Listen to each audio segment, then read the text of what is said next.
बिहार में कहावत है, अपन मामू मरमर गेल पर मामू मामू भेल। इस देश में समस्या है कि विकसित भारत 2047 कैसे बनेगा, देश का विकास कैसे होगा।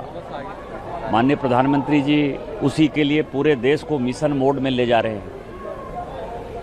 लेकिन जो गांधी परिवार का इतिहास रहा है, आपको ध्यान हो कि श्रीलंका में लड़ाई चल रही थी, गृह युद्ध चल रहा था, उसमें भारतीय सेना को जबरदस्ती राजीव गांधी लेके चले गए और उसका नतीजा ये हुआ कि विदेश में पहली बार हमारे देश के प्रधानमंत्री के ऊपर वहां के सैनिकों ने हमला किया। राहुल गांधी के पूरे साल 2 साल के जो वक्तव्य हैं उसको सुनिए, जो माननीय गृह मंत्री जी कह रहे थे, जो विदेशों में जाकर उन्होंने कहे।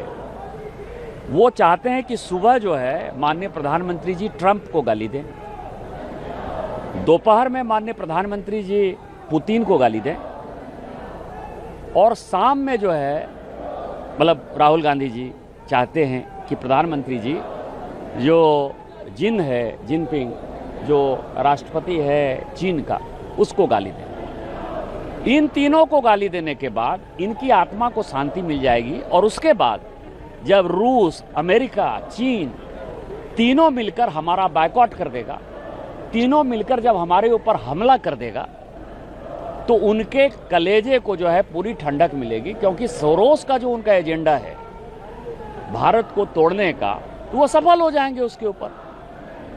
आप ये समझिए कि संयुक्त राष्ट्र संघ में भारत का योगदान केवल 1.63, मेरे बात को गौर करिएगा, केवल 1.5% पैसा हम देते हैं। संयुक्त राष्ट्र संघ सबसे बड़ी संस्था है।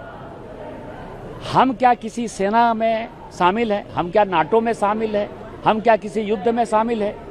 किस आधार पर ट्रंप क्या बोलेगा वो माननीय प्रधानमंत्री जी तय करेंगे, जिनपिंग क्या बोलेगा वो माननीय प्रधानमंत्री जी तय करेंगे, पुतिन साहब क्या करेंगे वो माननीय प्रधानमंत्री जी तय करेंगे। इतना घटिया, उच्छृंखल, उछल धक्का विपक्ष हमने नहीं देखा, और उसी की परिणति है कि ये सब काम कर रहे हैं।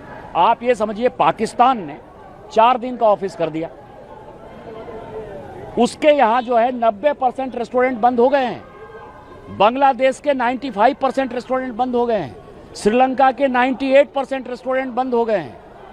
वहाँ जो है गाड़ियाँ नहीं चल रही हैं। सिंगापुर का हालत खराब है, दुबई के हालत खराब है, ओमान के हालत खराब है।